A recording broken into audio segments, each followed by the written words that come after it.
Como é que vocês estão, meus amores? Beleza? Gente, então, dando continuidade à nossa matéria de História da Arte, lembrando que, graças ao fato de nossas aulas estarem, né, nós estamos vendo 2, 3 matérias, na realidade, por aula, nós já conseguimos adiantar bastante, né? Nós já estamos, na verdade, fazendo o fechamento da arte medieval, né? Na medida em que hoje nós iremos falar do românico e do gótico, que são os 2 estilos predominantes ao longo da Idade Média.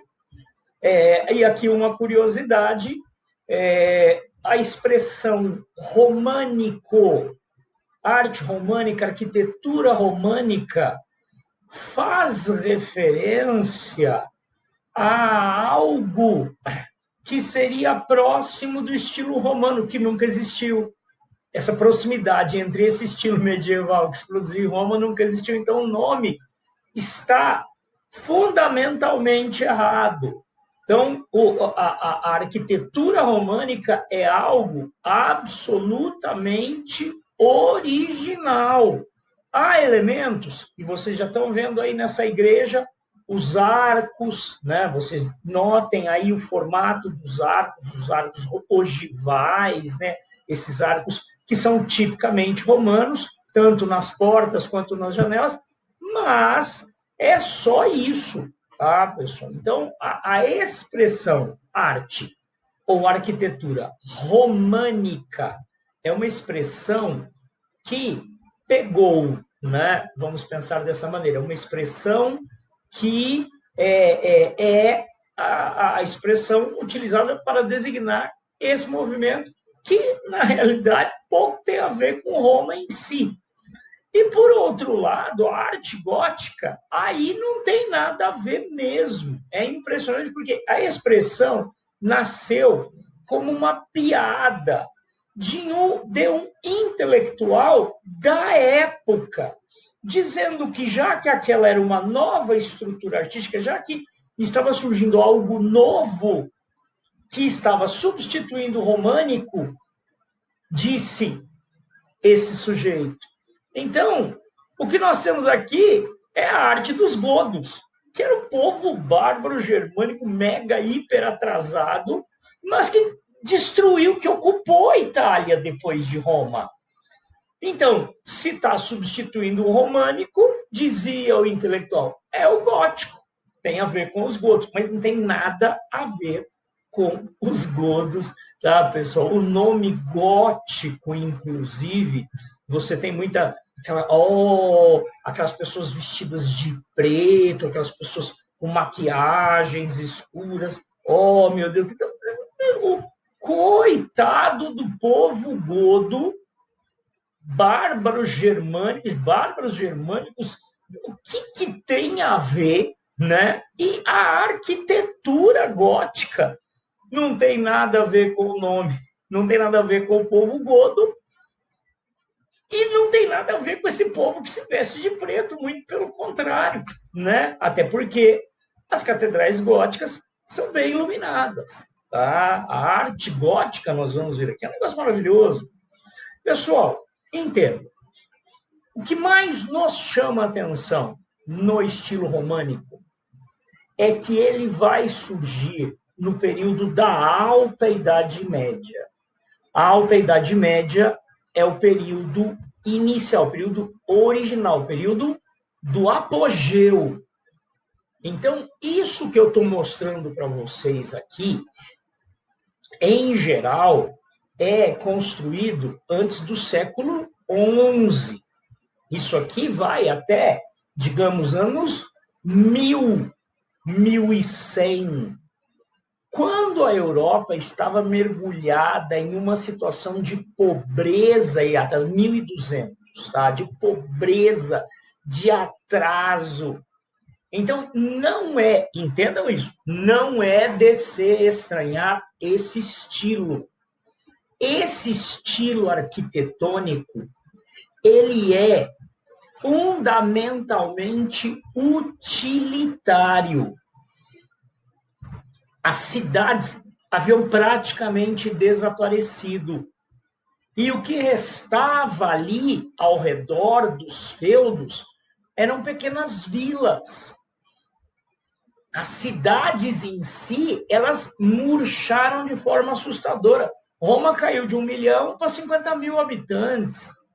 Então, essas vilas... E era um período excepcionalmente perigoso. Guerras, invasões. Então, essas igrejas eram as únicas grandes construções existentes na Europa, fora os castelos dos senhores feudais. Então, elas cumpriam também uma função de fortaleza. Castelo feudal no sentido de fortaleza, hein? Lembra? Tem nada a ver com palácio. Então, notem o que é que vai nos chamar a atenção. São igrejas baixas, são igrejas com uma altura bastante limitada, paredes extremamente grossas e pouquíssimas janelas. Tá? Pouca janela para o bandido, para o invasor, para o saqueador, para o viking não pular aqui dentro. Paredes extremamente grossas, primeiro porque eles não tinham conhecimento de engenharia o suficiente. As paredes extremamente grossas tinham uma função estrutural. E o interior dessas igrejas ele é muito cheio de colunas. Tá? As igrejas, eles não sabiam. Lembra aquela coisa bizantina da abóboda que gerava um espaço, o espaço central da igreja a gente chama de nave. Né? A nave estava cheia de colunas, abarrotada de colunas. Então, porque eles não sabiam fazer vão livre. Tá? Então, as paredes eram extremamente fortes, porque elas deveriam ter a função também de proteger, além de sustentação estrutural, proteção militar. A falta de janelas, para não enfraquecer a parede, eles não sabiam fazer direito. Mas mesmo que soubessem, então você tem janelas, notem, você nunca vai ter, você só tem o quê? Literalmente pequenas entradas de ar aqui, minúsculas entradas de luz, mas essa aqui, por exemplo, pessoal, olha, a porta é grande, viu? Então as janelas estão todas elas acima do nível. Normalmente, essas janelas não têm vidro, eles tinham muito pouca opção de vidro naquela época, tá, pessoal? Então, lá dentro é muito escuro, tá? Eu estive numa catedral românica na cidade de Guimarães, em Portugal. Primeiro, a espessura da parede dá mais ou menos 2 metros. É impressionante. A parede tem 2 metros de espessura. E as janelas são gretas. Você tem 3 níveis de janelas. Essas janelas elas vão ficando mais grossas, mais próximas do teto. Mas as janelas de base, aqui as janelas mais baixas, elas são literalmente gretas. Você vê a espessura da parede. Você percebe a espessura. Meu Deus, a espessura da parede é muito grande. Tá? Porque quando havia uma invasão, essa igreja acabava cumprindo a função de último refúgio da população da vila. Imagina árabe chegando, viking chegando, húngaro chegando, tocando terror, matando o que via pela frente, todo mundo corre para dentro dessas igrejas. Tá? Pessoal, então, daí essa função militar. Os interiores são muito escuros, os interiores são realmente... você devia consumir quantidades assombrosas de velas para que as pessoas pudessem enxergar ou não enxergar. E muitas colunas, tá, pessoal? Essas igrejas, gente, outra coisa que nos chama atenção, eles não tinham conhecimento arquitetônico para fazê-las muito altas, mas isso não era um problema. A questão é, mesmo não sendo altas, essas igrejas eram as construções as maiores construções das pequenas vilas medievais. Quer dizer, a igreja não tinha problema de apresentar ao público sua superioridade socioeconômica. Tá? Eu não preciso construir uma pirâmide da altura de um prédio de 60 andares. Por quê? Porque eu não tenho o que concorra. Tá? Não há concorrência. Tá certo, pessoal? Então, tá aí a arquitetura românica que predominou na Europa durante toda a Alta Idade Média. E nós temos belíssimos exemplos. Olha aqui outra, os arcos, né? Vidro na parte superior, talvez, eu não sei dizer para vocês se isso aqui já é ou não moderno, tá? Mas notem os arcos, né? Em várias. Aqui em cima, isso, meninos, são seteiras. Isso aqui é para o sujeito ficar lá em cima dando flechada nos outros. Entenderam como não parece necessário? Olha, essa catedral é em Coimbra, lá em Portugal. Tá? Essa aqui é por causa da flechada. Eu passei por essa catedral, não lembro de ter entrado. Dando flechada na galera aqui embaixo. E olha isso aqui, não, ó, a porta, não passa ninguém. Tá? Então, uma função, cumpre uma função militar. Outro exemplo, belíssima, belíssima, né? Uma igreja, claramente você percebe que não é uma igreja de grande porte, não é uma grande catedral, né? Mas que expõe arco, baixo e cadê janela? Vocês já pararam para pensar o tanto que isso aqui devia ser escuro? É escuro sim. E quanto à produção artística, a decoração? Gente, quando a gente fala de pintura e escultura nesse período, a arte produzida durante o período da Alta Idade Média é 100% religiosa. A gente fala de mecenato papal. Os castelos dos senhores feudais, eles eram rústicos. E os próprios senhores feudais não vão ter os recursos, né, imensos recursos para gastar com obras de arte. Isso não era da cultura medieval, da cultura feudal, né, dos senhores feudais, que eram guerreiros. A gente aqui é um monte de pombo. Eu estava achando que era um detalhe, não, um monte de pombo mesmo, né? Então, quem vai consumir arte é a Igreja Católica. Então, a gente fala de mecenato clerical ou mecenato papal, tá certo, pessoal? E aí, gente, um detalhe interessante, ó. Então, você só encontra praticamente arte sacra. É praticamente só arte sacra. E é uma coisa curiosa, porque na medida em que você tem aí a Igreja Católica determinando totalmente o rumo da arte, a arte decorativa, ela deveria atrair o fiel pelo conteúdo e não pela forma. Porque vivia-se um momento de desprezo pelo corpo humano, né? A ideia do corpo humano como prisão da alma, a ideia do corpo humano como um castigo, a vida terrena é um sofrimento, depois que o ser humano foi expulso do Éden, né? Então o homem tem que provar seu valor perante Deus. Então figuras belas, sensuais, atrativas estavam completamente descartadas, na medida em que você não pode trocar conteúdo por forma, correndo o risco de incidir no pecado terrível da luxúria, né? No pecado terrível aí de sacanagem, como se sacanagem com o fiel. Isso naturalmente seria proibido. É curioso vocês observarem que nós sabemos, os artistas medievais, quando o arqueólogo vai lá e acha um esboço, normalmente o esboço é mais bem feito do que a obra acabada.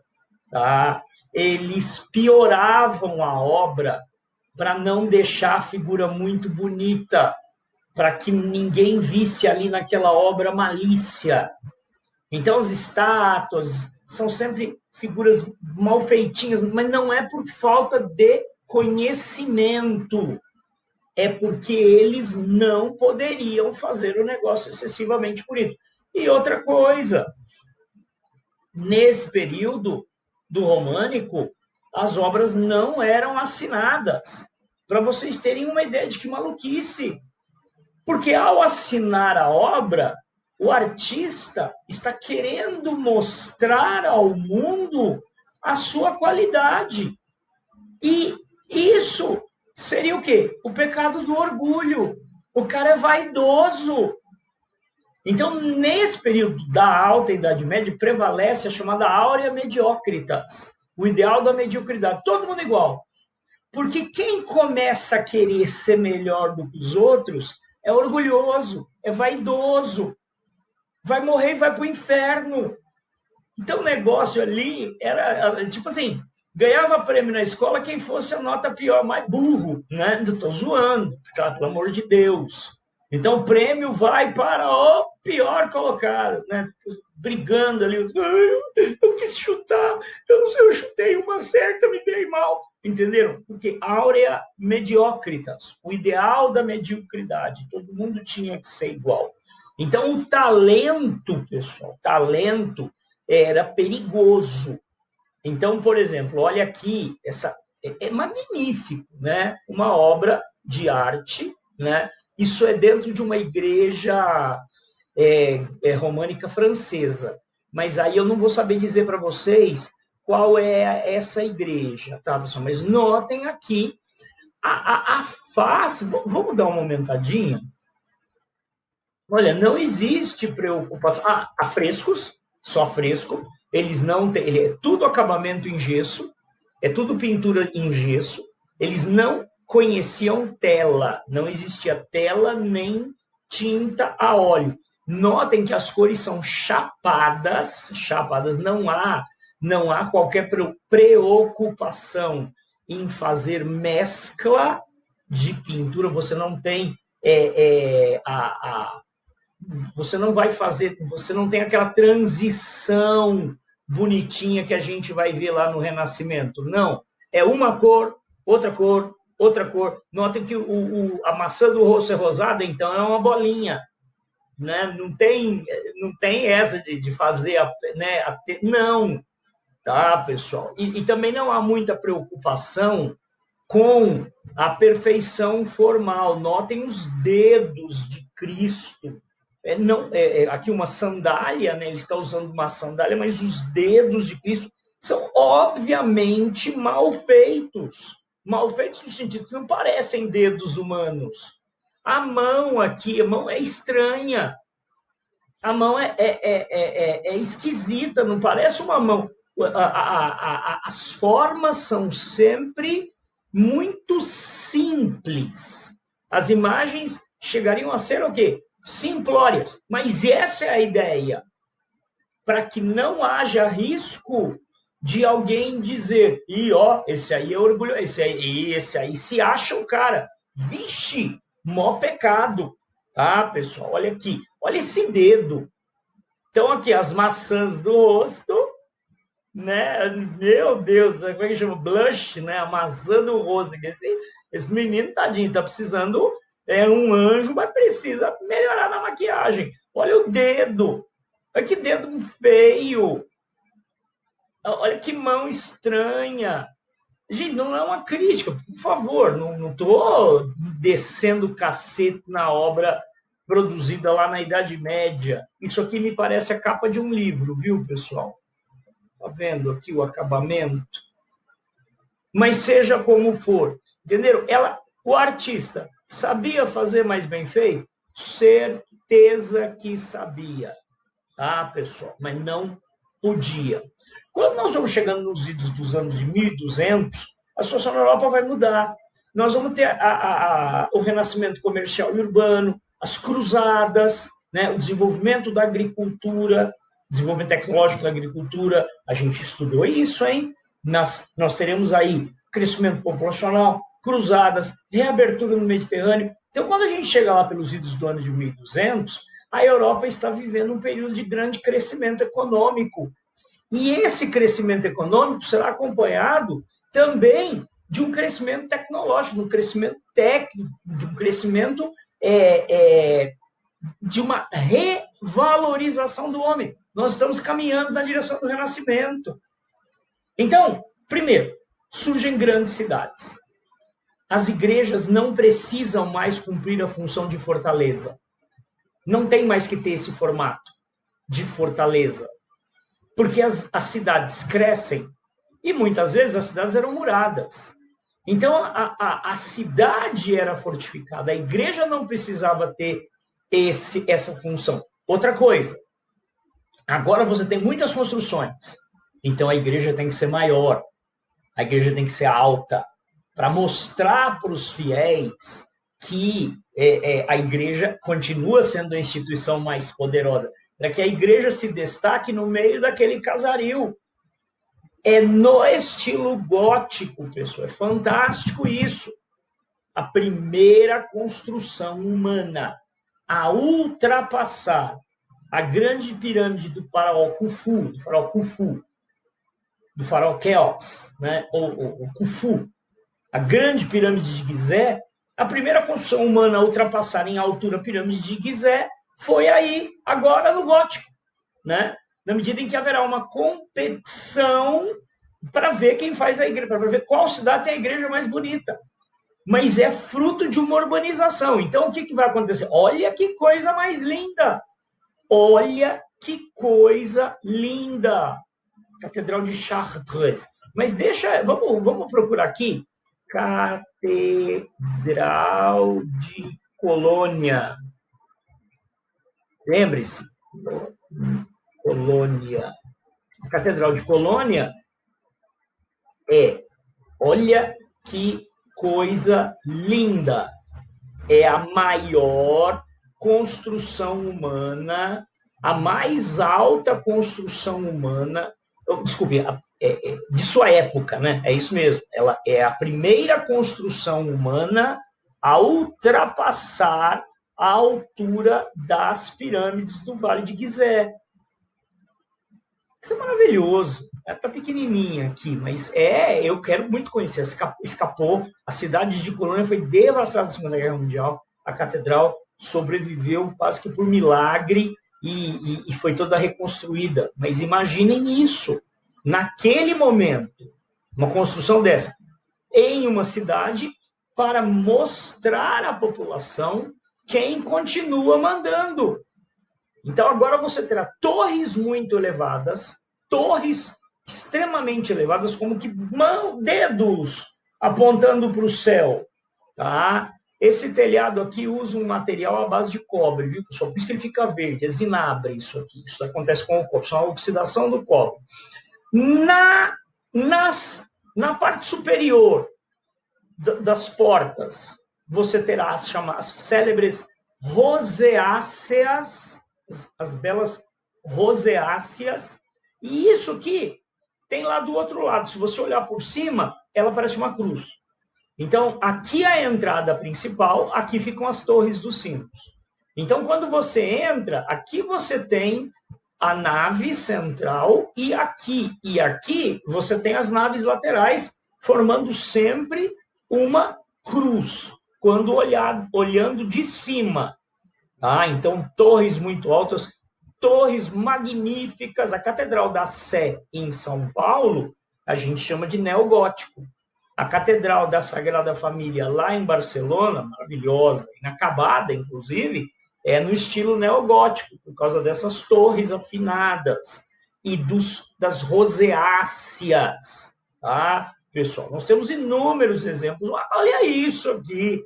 Acho que isso é na Itália, tá, pessoal? Olha isso aqui.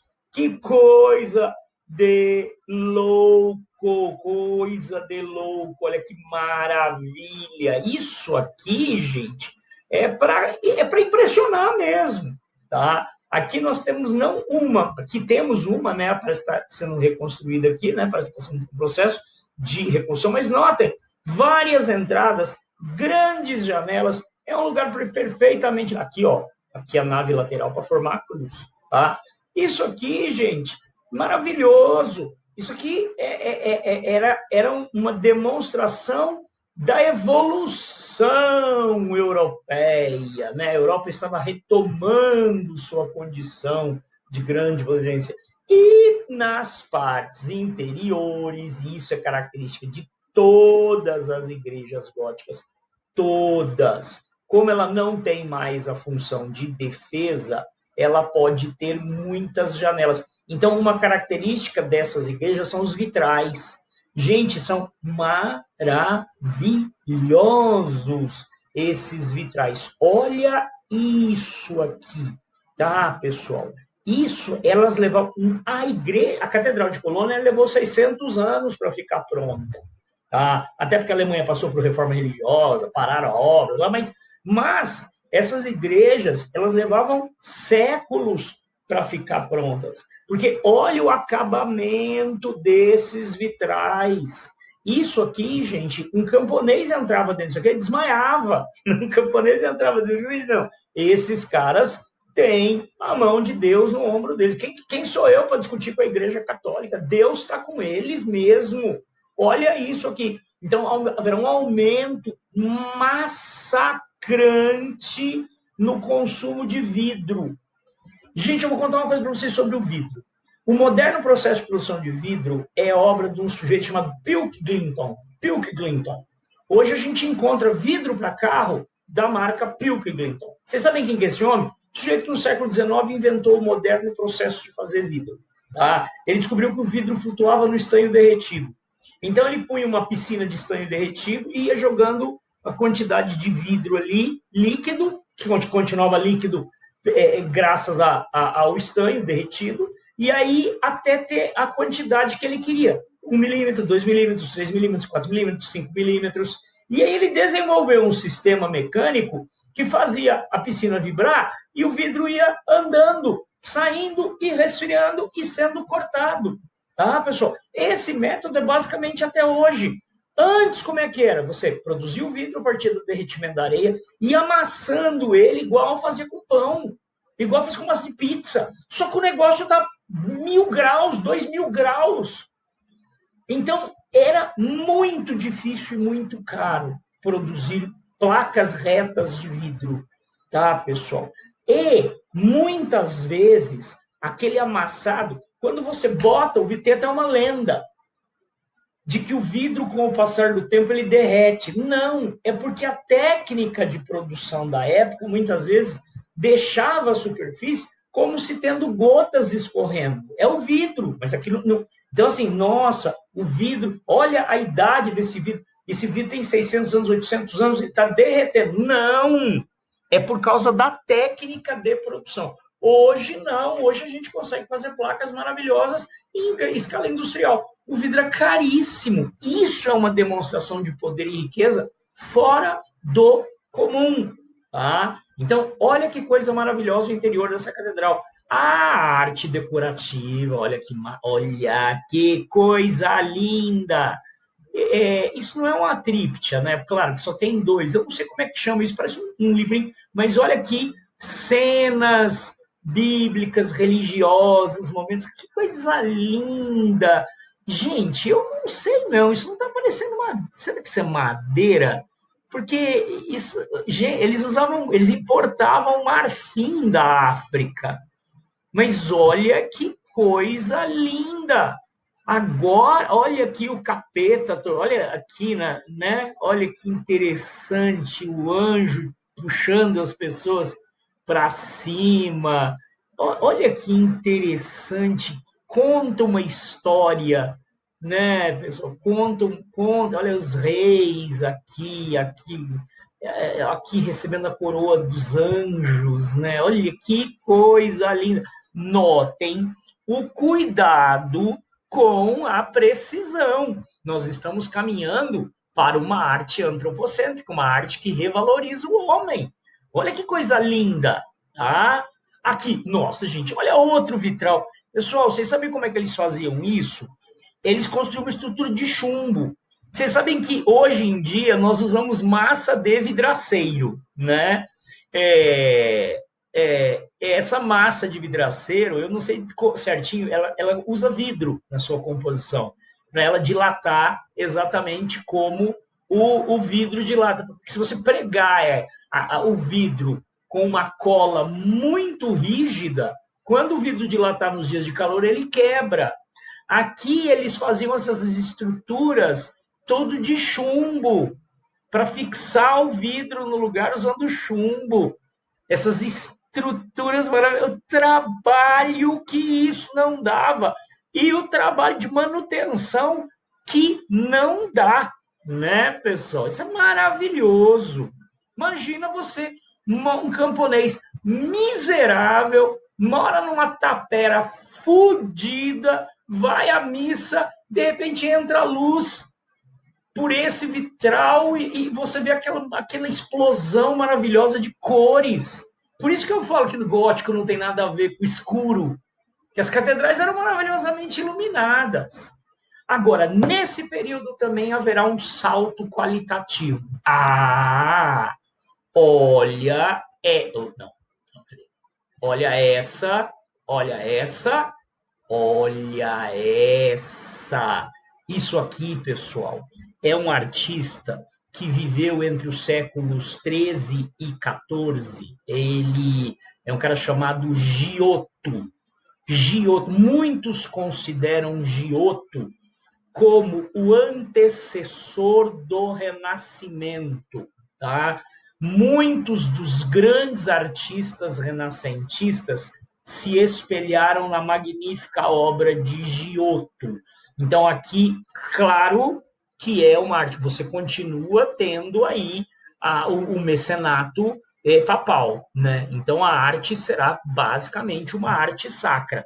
Mas notem a maravilha da riqueza de detalhes. Então, Judas beijando Cristo no momento em que Cristo vai preso, Cristo está sendo aprisionado. Aqui tem um apóstolo com a faca na mão, né? Porque ele está com a auréola, eu acho que está querendo dar uma facada no Judas. Os soldados romanos levando Cristo aprisionado. Olha a face desse cidadão aqui.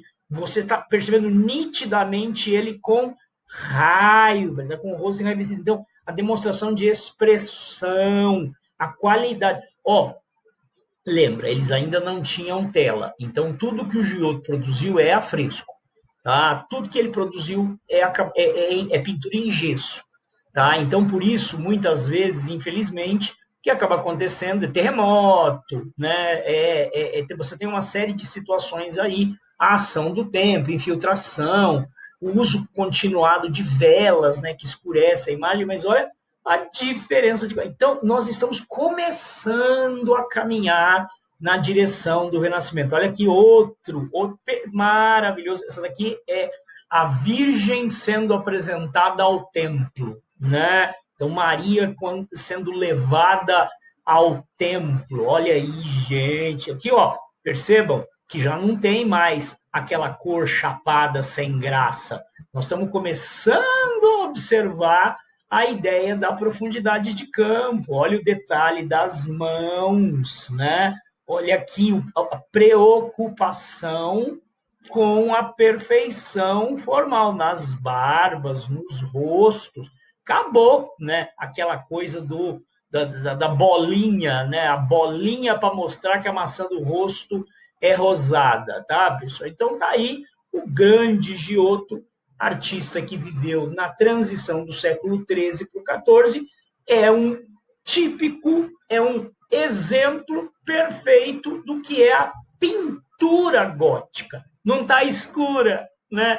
Não tem uns caras de preto com a cara de triste, né, pessoal? É lindo, é maravilhoso, é pré-renascentista, tá, pessoal? Isso é fruto da riqueza que a Europa está adquirindo graças ao comércio com o Oriente. Tá certo, pessoal? Meninos, meninas, eu acho que já está muito bom, acho que já fizemos um excelente trabalho, então fechamos aqui a parte de arte na Idade Média. Falamos a respeito da arte bizantina, falamos a respeito da arte islâmica, agora o românico e o gótico, que antecede a próxima aula, a gente vai falar de Renascimento. Tá certo, pessoal, gente? Um beijo para vocês e um ótimo final de semana. Até mais.